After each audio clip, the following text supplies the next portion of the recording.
Se dice muchísimo que la primera década de los 2000 fue la famosa década ganada. Bajo la gestión del kirchnerismo se registraban salarios promedio formales de más de $1.600, más del doble que los actuales, pobreza de tan solo el 25%, la mitad del actual, y un país que crecía al mismo ritmo que China, un ritmo totalmente alejado de la realidad actual. Y sí, la verdad es que estos son datos reales, pero como esperarán, hay una parte de la historia muchísimo más oscura de la cual no se habla muy seguido y que hoy vamos a revelar, así que acompáñenme a desmentir la famosa década ganada. Bueno, este video va a consistir más que nada en dos partes. Primero vamos a analizar aquellos datos que normalmente nos suelen contar y luego vamos a ver otra serie de datos que no nos suelen contar y que nos hacen sacar conclusiones muy distintas. Y otra vez, como verán, estoy grabando acá, en la cripta. Nada mejor que un video donde vamos a hablar del socialismo, de la estafa del Estado y la destrucción de la moneda para hablar de los muchachos de la cripta. Que sí, por si no lo sabías, ellos te van a incursionar en el mundo de Bitcoin. Si no quieres ser estafado por el Estado argentino, el Banco Central argentino y ningún banco central del mundo, me parece que deberías de conocerlos. Ellos hacen eventos muy seguido, también capacitaciones y también te dejo las redes en la descripción para que puedas chequearlas. Así que bueno, ya sabes. La década ganada hace referencia al periodo más o menos entre 2003 y 2011. Periodo gestionado en los primeros 4 años por Néstor Kirchner y en los segundos 4 años por Cristina Fernández de Kirchner. Recordemos, es el periodo que le sigue a la crisis del 2001-2002, probablemente la peor crisis de la historia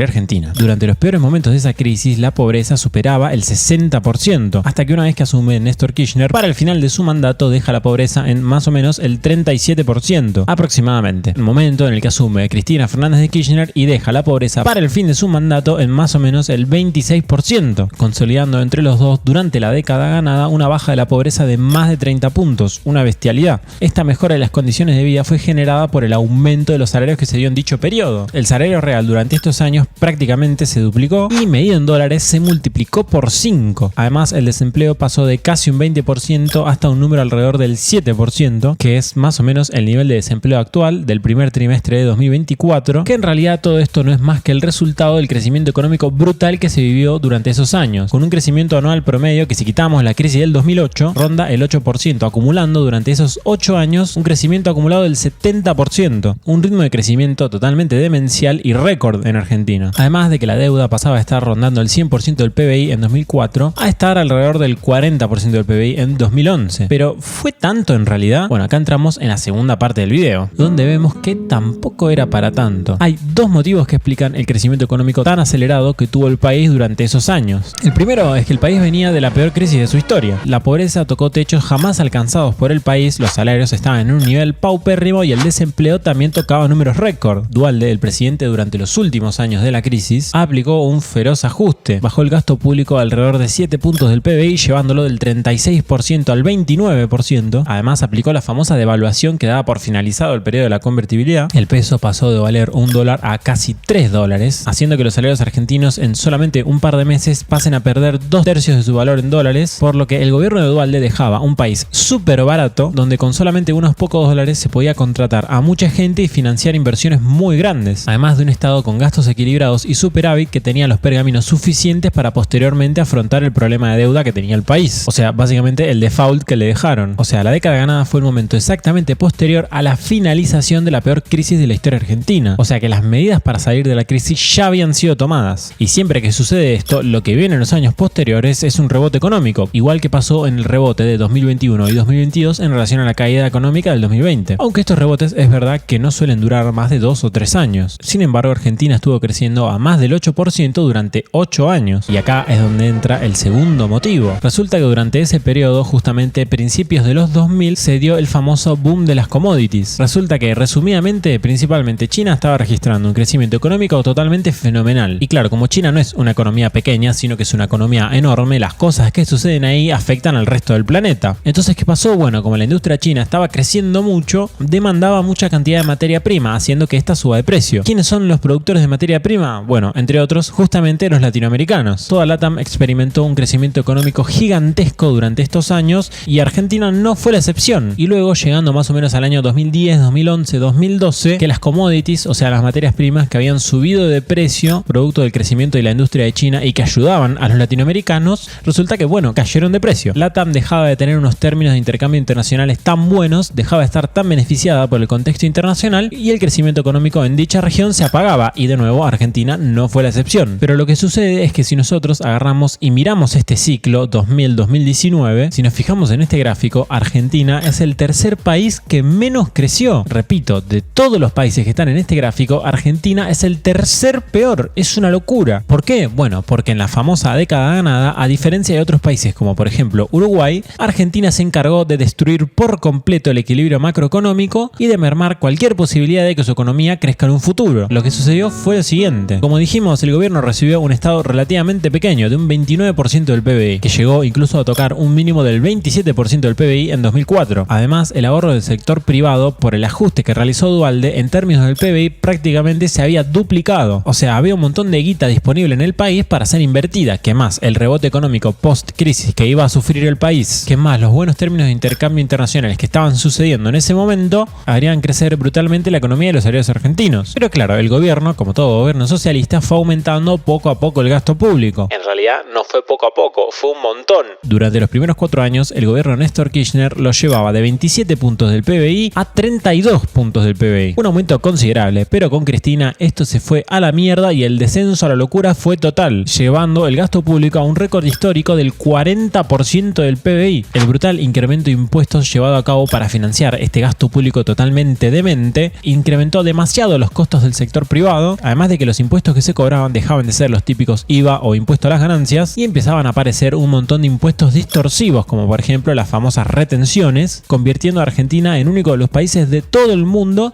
que grava las exportaciones, los ingresos brutos o el tormento de la inflación. Porque claro, Néstor Kirchner recibía un estado con superávit fiscal, pero claro, ya a partir de comienzos del gobierno de Cristina Fernández de Kirchner, el estado perdía este superávit, comenzaba a tener déficit financiado con emisión monetaria. Y no se empezó a emitir un poquito, se empezó a emitir mucho, llevando la inflación del 3,7% que recibió Néstor Kirchner en su primer año al 25,3% en el último año del primer mandato de Cristina Fernández de Kirchner en 2011. Sí, o sea, el kirchnerismo es el culpable de revivir el fantasma de la inflación. El ahorro del sector privado era totalmente devorado y no daba indicios de recuperación, la inversión empezó a desplomarse a partir de 2008 y la producción veía su techo máximo en 2011. Todo esto sumado a la pésima legislación laboral que aumentaba brutalmente los costos y burocratizaba un montón el hecho de contratar empleados, excesivas regulaciones, pésima seguridad jurídica, con expropiaciones y manejos de la ley polémicos que generan incertidumbre, literalmente también manipulación de los datos. La inflación durante el mandato de Cristina Fernández de Kirchner literalmente era medida por consultoras privadas porque el gobierno agarraba y mentía con los datos, al igual que con los datos educativos, por lo cual nos expulsaron de varias pruebas e indicadores, también con el crecimiento del PBI, por lo cual Argentina estafó directamente a muchos inversores y hoy afronta juicios por ese tema y un largo etcétera de un manejo espantoso de las legislaciones y las instituciones del país. Esto llevó a que literalmente desde el mismo año que las commodities empezaron a caer y que el contexto internacional dejó de ayudar al país, que Argentina no solamente que dejaría de crecer, sino que se adentraría en una de las recesiones más profundas y largas de su historia, que llegaría hasta el día de hoy, sí, 12 años, y convertiría a nuestro país en uno de aquellos con peor performance económica de toda Latinoamérica. La inversión se desplomó brutalmente y la producción encontró un techo en 2011 que jamás pudo perforar. Además, ahora el gobierno tenía muchísimos menos ingresos producto de la caída de las commodities, pero sin embargo, contra cualquier lógica, siguió acelerando incluso más el aumento del gasto público, llevándolo al número totalmente demente del 46% al finales del segundo mandato de Cristina. Un gasto público recontra por encima del promedio de Latinoamérica y muy cerca del promedio de la Unión Europea, la zona más rica del mundo, con la diferencia de que nosotros tenemos salarios latinoamericanos y no salarios europeos, con lo cual esos gastos son insostenibles. El aumento de impuestos para financiar dicho gasto público también ya era récord y la deuda también comenzaba a aumentar para financiar el déficit fiscal. La emisión monetaria también para financiar el déficit fiscal ya era récord otra vez, haciendo que la inflación pase del 25% al 27%, pero claro, con una profundización total de la regulación de precios para contener el salto de precios que justamente en el primer año de Macri haría que la inflación salte al 41%. Se llevó a cabo un aumento brutal del gasto social, o sea, básicamente de subsidios para evitar que caigan los salarios y que suba la pobreza, que de todos modos igual no pudo evitar un salto de 5 puntos en la pobreza y el estancamiento de los salarios. Se profundizaría incluso más en el marco regulatorio totalmente demente que tenía la Argentina y se sumarían más escándalos y polémicas que harían que la seguridad jurídica en Argentina esté en mínimos históricos. Y como la estocada final, el gobierno pondría el famoso cepo, una piña fatal para el crecimiento económico. El gobierno, con la intención de bajar la inflación, agarra y controla el precio del dólar, poniendo un precio arbitrariamente y artificialmente más barato, lo cual provoca, entre muchísimas otras cosas, que el gobierno se quede sin dólares, momento en el que entra en acción el famoso cepo, el cual era simplemente la prohibición o más bien la restricción para la compra de dólares. Ya no cualquiera podía comprar dólares, solamente la gente que diga el gobierno y la cantidad que diga el gobierno, lo cual no evitó que de todos modos el gobierno pierda en forma de reservas alrededor de 45.000 millones de dólares, el equivalente a un préstamo del FMI, por ejemplo. Además de todo esto, el cepo destruye completamente las exportaciones, sobreestimula las importaciones, aunque a la vez también las burocratiza brutalmente y desincentiva completamente las inversiones. Mientras haya cepo en la economía, crecer es imposible. El kirchnerismo tomó el poder con las cuentas del Estado completamente saneadas, con un crecimiento económico récord de la historia argentina y con un contexto internacional inmejorable. Luego de 3 gobiernos, con la década ganada de por medio, devuelve un país estancado hace 3 años con un gasto público totalmente impagable, una inflación que ya nos metía en el top 10 de países con más inflación del mundo, un marco regulatorio completamente estúpido en todos los ámbitos que provocó, por ejemplo, el mayor aumento de la historia del empleo no registrado en Argentina, una corrupción generalizada en absolutamente todo el Estado, un déficit totalmente insostenible y el cepo que directamente es totalmente incompatible con un país funcional que crece. La pobreza que bajó el kirchnerismo y los salarios que subieron fueron causa de asumir luego de la peor crisis de la historia, del excelente contexto internacional que sucedía en el momento y de repartir plata para todos lados. Pero claro, ese modelo es de todo menos sostenible y las cuentas las estamos pagando ahora. 10 años de un contexto internacional inigualable y una oportunidad histórica desperdiciados por culpa del socialismo. Así que no fue la década ganada, más bien diría todo lo contrario, la década perdida. Así que bueno, hasta acá el video de hoy, espero que les haya gustado. Siempre tuve ganas de hacer este video, díganme qué onda, si les gustó le pueden dar like, si quieren más como este pueden suscribirte, si quieren que grabe más seguido acá en la cripta no se olviden de chequear todo lo que les dejo en la descripción. Además recuerden que yo no vivo del aire, así que si quieren donarme pueden hacerlo a través de Patreon, Cafecito que se utiliza con Mercado Pago, o también pueden hacerse miembros de YouTube, les dejo todo en la descripción. También recuerden que no solamente hago videos en este canal, sino que también hago videos en el canal de Ecodeductiva, también te lo dejo en la descripción. Y por último, como siempre, te mando saludos.